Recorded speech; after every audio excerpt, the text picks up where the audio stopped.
ஞானானந்தமயம் தேவம் நிர்மலஸ்படிகாகிருதிம் ஆதாரம் சர்வ வித்யானாம் ஹயக்ரீவம் பாஸ்மகே. அக்ஷரா அண்ணாமலை யூடியூப் சேனல் நேயர்களுக்கு அஸ்ட்ரோ KS ஐயங்காரின் பணிவான நமஸ்காரங்கள். சனி வக்ர நிவர்த்தி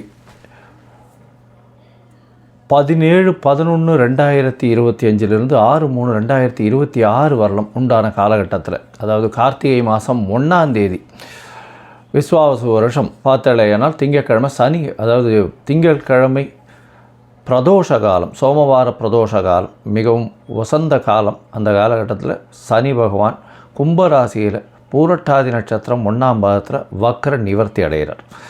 சரி, முதல்ல சனி பகவானுக்கு ஒரு வணக்கங்களை தெரிவிச்சுக்கலாம்.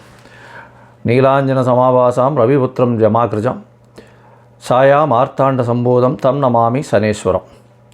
சனி பகவானை வணங்கி கொள்ளும். சனி பகவான் காரகத்துவம் அப்படின்னு சொல்லுவோமே, ஆனால் அவர் பொதுவாகவே சனி பகவானை ஆயுள் காரகன் அப்படின்னு ஜோதிட சாஸ்திரம் சொல்கிறது. ஆயுள் காரகன், அதை தவிர உங்களுடைய வேலை, அதை தவிர உங்களுடைய 10ஆம் இடம்னு சொல்லக்கூடிய பதவி, புகழ், அந்தஸ்து, கௌரவம், இது எல்லாத்துக்குமே அவர் தான் காரகத்துவத்தை கொடுக்குறார். அதை தவிர உங்களுடைய தொழில், ஜீவனம் அப்படின்னு சொல்லக்கூடியது, கடன், நோய்வாய்ப்படுதல், அதை தவிர ஹாஸ்பிட்டலில் போய் அட்மிட் ஆகிறது, அசிங்கப்படுறது, அடுத்தவாகிட்ட அவமானப்படுறது, முடிஞ்ச வரலும் மறைஞ்சி வாழக்கூடிய காலகட்டம். இது எல்லாம் இருந்தாலும் ஒரு பக்கம் பார்த்தோன்னா சனீஸ்வரனால் போராளி குணம் வரும். உங்கள் பின்னாடி மக்களினுடைய செல்வாக்கு அதிகமாகும். சனி பகவான் எப்பொழுதுமே சனி கொடுக்கணும்னு நினச்சா யாராலையும் தடுக்க முடியாது. சனி பகவானுடைய சனி பகவானுடைய தசாபுக்திகளில் தான் பெரிய பெரிய தலைவர்கள்லாம் பெரிய இடத்த பிடிச்சிருக்கக்கூடிய காலகட்டமாக பார்க்குறோம். இந்த சனி பகவானின் காலகட்டத்தில் பார்த்தீங்கன்னா மக்களினுடைய செல்வாக்கை பெறக்கூடிய வாய்ப்புகள் மிகவும் அதிகம். இந்த லோயஸ்ட் பீப்புள் பிலீவ் பண்ணக்கூடிய அளவுக்கு சனியினுடைய காரகத்துவம் நல்லபடியாகவே அமையும். கீழ்த்தட்டு மக்களை நிச்சயமாக வயப்படுத்தக்கூடும், வசியப்படுத்தக்கூட நல்ல ஒரு ஏற்றமான விஷயங்களை இந்த சனி பகவான் கொடுப்பார். போராளி குணம் இருக்கும். எந்த ஒரு விஷயத்திலையும் நேர்மை தன்மையை எடுத்து வெளியே கொண்டு வருவார். இதன் மூலியமாக பார்த்தாலேயானால் எந்த இடத்துல நேர்மை தன்மை இருக்கணுமோ இந்த லோயர் மாஸில் அதை எடுத்து வெளியில் கொண்டு வரணும் அப்படின்றது தான் அவருடைய முக்கியமான இது. கீழ்த்தட்டு மக்களுக்கு மிகவும் ப்ரொடெக்ஷனாக இருக்கக்கூடிய, மிகவும் அவர்களுக்கு ஹெல்ப் பண்ணக்கூடிய, ரொம்ப இதுவாக இருக்கக்கூடிய ஒரு காரகட்டமாக இருக்கக்கூடும். அதனால் சனி திசை வரும்போது பார்த்தாலேயானால் கீழ்த்தட்டு மக்களுக்கு நம்ம ஏதாவது ஹெல்ப் பண்ணணும், அந்த மாதிரியான பொசிஷன்ஸில் இருந்தோமே ஆனால் கண்டிப்பாக நம்மளுக்கு சனி பகவானுடைய தாக்கம் நிச்சயமாக கம்மியாக இருக்கும். சரி, இப்போ சனி பகவான் அப்படின்னு சொல்லும்போது மகர கும்ப 2 ராசிக்கும் அவரே அதிபதி. 10, 11ஆம் வீடு, 10ஆம் இடம் அப்படின்னு சொல்லக்கூடிய இடம் அப்படின்றது உங்களுடைய ஜீவனஸ்தானம், ஜீவனம், ஆயுள், இது ரெண்டுத்துக்கும் காரகத்துவம் வச்சுன்னு இருக்கக்கூடியவர் சனி. சரி, இந்த சனி கெடுதல் மட்டும்தான் பண்ணுவாரா அப்படின்னா அப்படி இல்லை. சனியை வைத்து நிறைய நன்மைகளும் உண்டு. சனியை வைக்கிறதுனால பார்த்தாலேயானால் ஒரு அரசாங்கத்தினுடைய உயர் பதவியில் வரக்கூடிய வாய்ப்பு, அரசாங்கத்தின் மூலியமாக பெரிய இடத்துல போய் உட்கார்றது, அதை தவிர மக்களின் செல்வாக்களை அதிகமாக பெறுறது, மக்களின் செல்வாக்குகள் மூலியமாக அதீத உயரத்தை அடையக்கூடிய வாய்ப்புகள், மக்களால் போற்றப்படக்கூடியவர், அந்த மாதிரியான விஷயங்கள்லாம் இந்த சனி உச்சமாக இருந்தோ, ஆட்சியாக இருந்தோ, சுபர்கள் பார்த்தோ இருந்ததே ஆனால் நல்ல ஒரு ஏற்றம் இருக்கும். போராளி குணம் அதிகமாக இருக்கும். சனி ஆட்சி உச்சம் பெற்றால் பொதுவாகவே போராளி குணம் அதிகமாக இருக்கும். சரி, இந்த சனி எந்தெந்த விஷயத்தை பார்க்கலாம் அப்படின்னா, அதாவது எலும்பு சம்பந்தமான பிரச்சனைகள், அது தவிர சிறுநீரக பிரச்சனை, அதாவது கழிவு உபாதைகள் வரக்கூடிய பிரச்சனைகள், அதாவது கழிவு பாதைகள் வரக்கூடிய உபாதைகள், கிட்னி ப்ராப்ளம், அது தவிர இந்த ஸ்டூல்ஸ் பாஸ் ஆகக்கூடிய பிரச்சனைகள், இதெல்லாம் சனியினுடைய முக்கியமான பிரச்சனைகளாக கருதப்படுறது. அது தவிர பார்த்தோம்னா எலும்பு தேய்மானங்கள், அதை சனியினுடைய பிரச்சனையாக சொல்லக்கூடியது. ஏன்னா சனி மிகவும் முக்கியமான கிரகம்.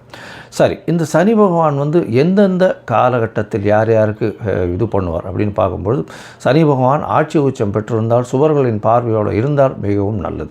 பொதுவாக சோம்பல் குணம் கொண்டவர்கள் இந்த சனி பகவானின் லக்னத்தில் சனி இருந்து சனி பகவானுடைய ஆட்சியில் இருக்கிறவங்களுக்கெல்லாம் கொஞ்சம் சோம்பேறித்தனம் அதிகமாக இருக்கும். பேச்சில் வன்மை அப்படின்றதெல்லாம் பார்த்திங்கன்னா ரொம்ப அதிகமாக இருக்கும். பேச்சின் மூலியமாகவே பிரபல்யமாகக்கூடியவர்களாகவும் இருப்பார்கள். சட்டம் ஒழுங்கெல்லாம் பார்த்திங்கன்னா இவங்க இந்த சனி பகவான் ஆட்சி உச்சம் பெற்றவங்களுடைய பங்கு மிகவும் அதிகமாக இருக்கும்.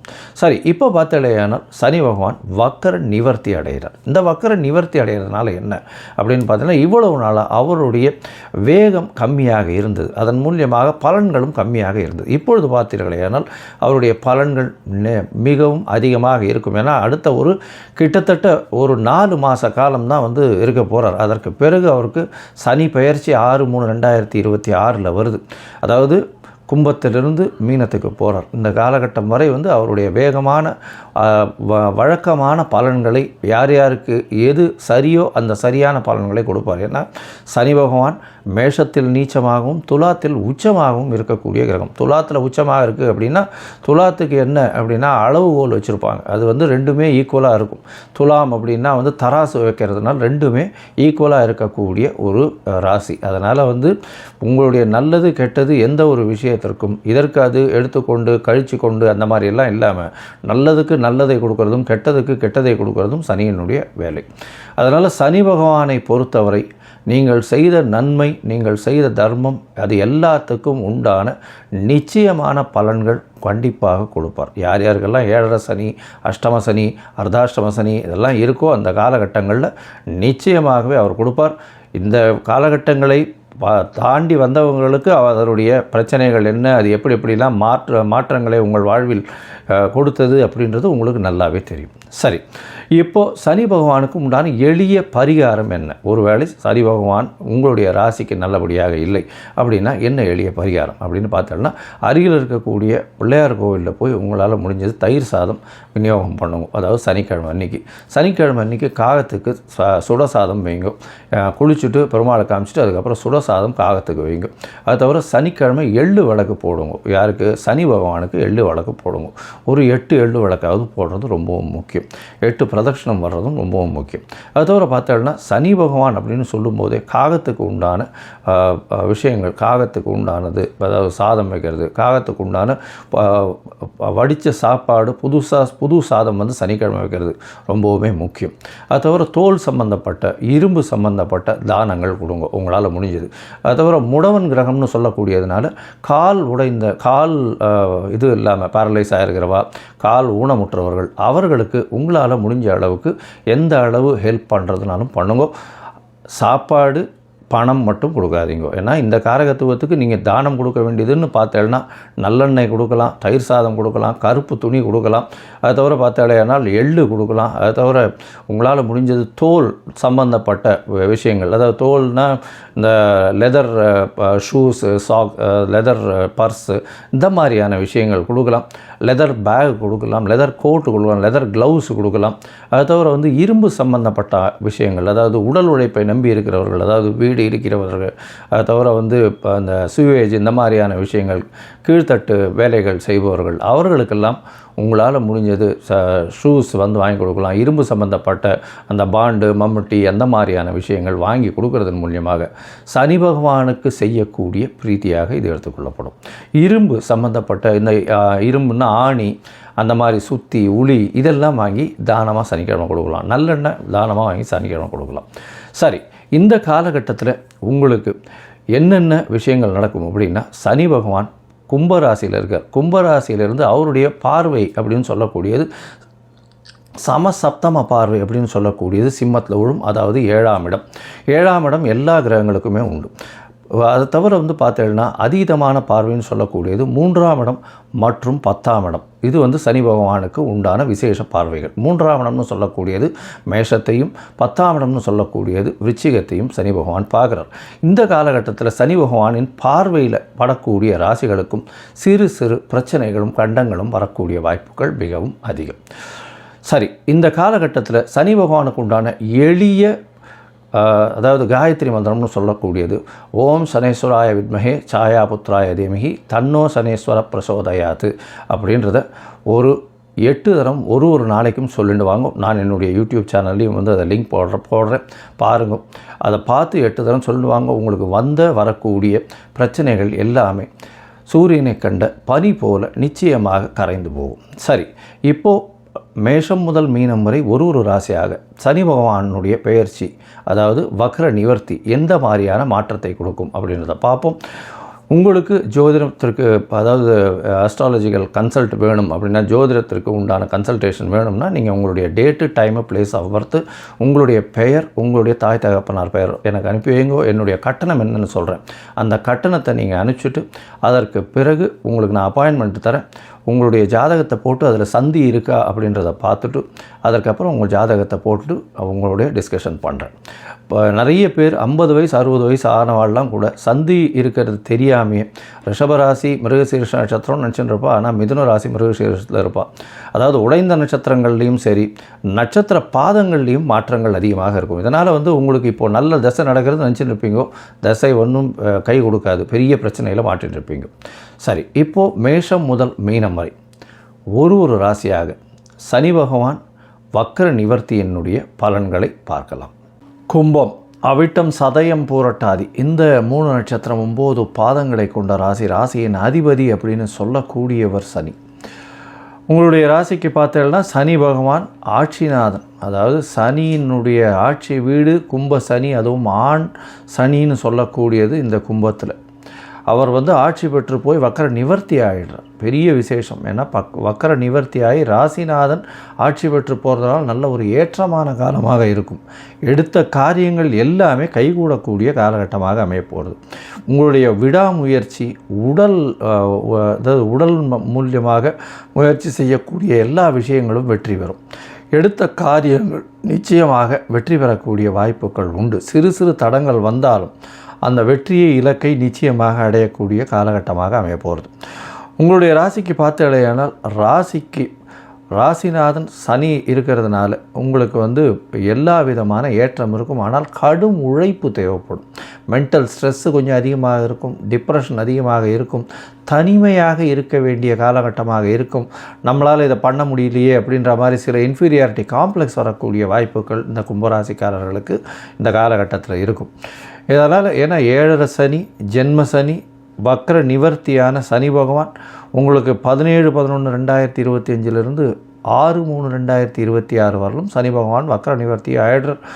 கும்பத்திலே இருக்கார், ஜென்மத்திலே இருக்கார். அதனால் உங்களுக்கு உண்டான பிரச்சனைகளை கண்டிப்பாக கொடுப்பார். வண்டி வாகனங்களை ஓட்ட போகும்போது ஜாகிரதையாக போங்க. அதை தவிர தேவையில்லாத பழக்க வழக்கங்களில் மாட்டிக்காதீங்க. ஏன்னா சனியும் ராகுவும் சேர்ந்து இருக்கிறதுனால அபரிமிதமான எண்ணங்களும் வரும். அதன் மூலியமாக தவறான பாதைக்கு இழுத்து செல்லக்கூடிய வாய்ப்புகள் நிச்சயமாக உண்டு. அதனால் பொறுமையாக எந்த ஒரு விஷயத்தையும் பொறுமையாக கையாண்டு போங்க, அதுதான் நல்லது. உங்களுடைய ராசிக்கு பார்த்தீங்கன்னா உங்களுடைய ராசியின் 3ஆம் இடத்தையும் சனி பகவான் பார்க்குறார், 7ஆம் இடத்தையும் பார்க்குறார், 10ஆம் இடத்தையும் பார்க்குறார். இந்த காலகட்டத்தில் பார்த்தோம்னா தொழிலில் பெரிய மாற்றங்கள் ஏற்படக்கூடிய வாய்ப்பு, தொழிலில் நிச்சயமான புதிய பரிமாணங்களை கொண்டு அதன் மூலியமாக வெற்றிகள் வரக்கூடிய வாய்ப்புகள் உங்களுக்கு உண்டு. உங்களுடைய ராசிக்கு பார்த்தோம்னா உங்களுடைய தந்தையின் உடல்நிலையில் சற்று பின்னடைவு இருக்கும். கொஞ்சம் ஜாகிரதையாக இருக்கிறது நல்லது. சப்தமத்தை சனி பகவான் பார்க்குறதுனால ஏற்கனவே கேத்து வேறு இருக்கார். அதனால் உங்களுடைய ராசிக்கு 7ஆம் இடத்தை சனி பகவான் பார்க்கறதுனால கண்டிப்பாக பார்த்த இடமும் கெடும்னு சொல்கிறதுனால எதிர்பாலனத்தோர் மூலியமாக சற்று பின்னடைவு ஏற்படக்கூடிய வாய்ப்புகள் உண்டு. பார்ட்னர்ஷிப் தொழிலில், கூட்டு தொழிலில் ரொம்ப ஜாகிரதையாக இருக்கிறது நல்லது. உடல் நலத்தில் ரொம்ப ஜாகிரதையாக இருக்கிறது நல்லது.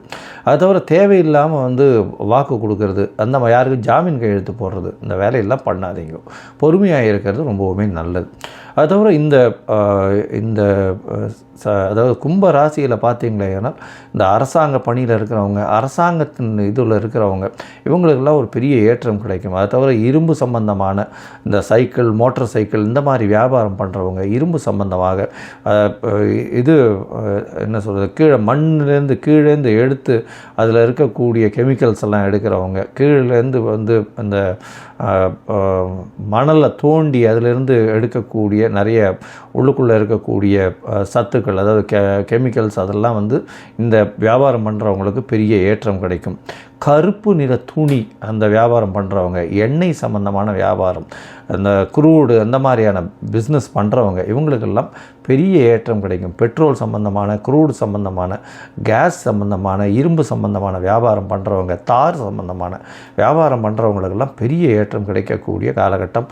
அரசாங்க பணியில் இருக்கிறவங்க, அரசாங்கத்தை சார்ந்து இருக்கிறவங்க, எடுக்கிறவங்க, ரோடு கான்ட்ராக்ட் எடுக்கிறவங்க, இவங்களுக்கெல்லாம் ஒரு பெரிய மாறுதல்கள் ஏற்படக்கூடிய வாய்ப்புகள் உண்டு. இருந்தாலும் கீழ்த்தட்டு மக்கள் மூலியமாக சிறு சிறு தொல்லைகள் இருந்து கொண்டே இருக்கும். மொத்தத்தில் பார்க்கும்பொழுது இந்த கும்பராசிக்காரர்களுக்கு நல்ல ஒரு ஏற்றமான காலம். இருப்பினும் எதிர்பாலினத்தவரை நம்ப வேண்டாம். பார்ட்னர்ஷிப் பிஸ்னஸில் ரொம்ப ஜாகிரதையாக இருக்கிறது ரொம்பவுமே நல்லது. அது தவிர உங்களுடைய உடல்நிலையில் சற்று கவனமாக இருங்க. ஸ்ட்ரெஸ்ஸு கொஞ்சம் அதிகமாக இருக்கும். தனிமையாக ஃபீல் பண்ணுவீங்க. அதை தவிர பார்த்தோன்னா தனிமையாக ஃபீல் பண்ணுறதுன்னா இன்ஃபீரியாரிட்டி காம்ப்ளெக்ஸ் இருக்கும். நம்மளால் இது பண்ண முடியலையே அப்படின்ற ஒரு இன்ஃபீரியாரிட்டி காம்ப்ளெக்ஸ் இருக்கும். எந்த ஒரு விஷயத்தையும் தடால்னு முடிவு எடுத்துடாதீங்க. பொறுமையாக இருந்து முடிவு எடுக்கிறது ரொம்பவுமே நல்லது. உங்களுக்கு 7 சனி ஜென்ம சனி இருக்கிறதுனால உங்களுடைய உடல் உழைப்பு ரொம்பவுமே அதிகமாக இருக்க வேண்டிய காலகட்டமாக இருக்கும். உங்களுக்கு மேல் இருக்கக்கூடிய அதிகாரிகளும் சரி, கீழே இருக்கிறவங்களும் உங்களுக்கு கோஆப்ரேட் பண்ண மாட்டாங்க. நிச்சயமாக அதன் மூலியமாக சிறு சிறு தொல்லைக்கு உட்படக்கூடிய வாய்ப்புகள் நிச்சயமாக இருக்கும். முயற்சிகளில் சற்று பின்னடைவு இருக்கக்கூடிய காலகட்டமாக இருக்கும். எழுத்துப் பணியில் இருக்கிறவங்களுக்கெல்லாம் சற்று பின்னடைவு இருக்கக்கூடிய வாய்ப்புகள் நிச்சயமாக உண்டு. உங்களுடைய ராசிக்கு பார்த்தீங்கன்னா எழுத்துப் பணியில் இருக்கிறவங்களுக்கு பின்னடைவு இருக்கும். அது தவிர இந்த காது சம்பந்தமான பிரச்சனைகள் வரும். காது சம்பந்தமான வியாதிகள் வரக்கூடிய வாய்ப்புகள் உண்டு. அது தவிர எதிர்பாலினத்தவர் மூலியமாக நிச்சயமான பிரச்சனை இருக்கும். தொழிலில் மாறுதல்கள் ஏற்படக்கூடிய வாய்ப்புகள் உண்டு. தொழிலில் உங்களுக்கு கீழே வேலை செய்யக்கூடியவர்கள் மூலியமாக சொந்த தொழிலாக இருந்ததுன்னா வேலை செய்கிறவன் விட்டுட்டு போயிடுவான், பிரச்சனையை க்ரியேட் பண்ணுவான். இந்த மாதிரியான பொசிஷன்ஸ் எல்லாம் நிறைய வரக்கூடிய காலகட்டமாக இருக்கும். இந்த காலகட்டத்தில் பொறுமையாக இருந்து சமாளிக்கிறது தான் நல்லது. சரி, இந்த காலகட்டத்தில் இந்த திருத்துறைப்பூண்டி பக்கத்தில் இருக்கக்கூடிய இந்த திருக்கொள்ளிக்காடு அப்படின்னு இடத்துல சனீஸ்வரன் இருக்கார். அங்கே போய் சேவிச்சுட்டு வாங்க. உங்களுக்கு உண்டான பிரச்சனை, வரக்கூடிய பிரச்சனை எல்லாம் கண்டிப்பாக போகக்கூடிய வாய்ப்பு. கோவிலில் சனிக்கிழமை உங்களால் முடிஞ்சதே ஆனால் எள்ளோரை தானம் பண்ண சொல்லுங்க. அங்கே விநாயகர் கோவில்லையோ இல்லை நவகிரகத்தில் சனீஸ்வரனுக்கோ வச்சுட்டு எள்ளோரை கொடுக்க சொல்லுங்க. கொடுக்க சொன்னீங்கன்னா, பிரசாதமாக எல்லாருக்கும் கொடுக்க சொன்னீங்கன்னா, அதன் மூலியமாக நிச்சயமாக பிரச்சனை, வரக்கூடிய பிரச்சனை எல்லாமே நல்லபடியாக உங்களை விட்டு அகலும். லோகா சமஸ்தா சுகினோ பவந்து. நன்றி, நமஸ்காரம்.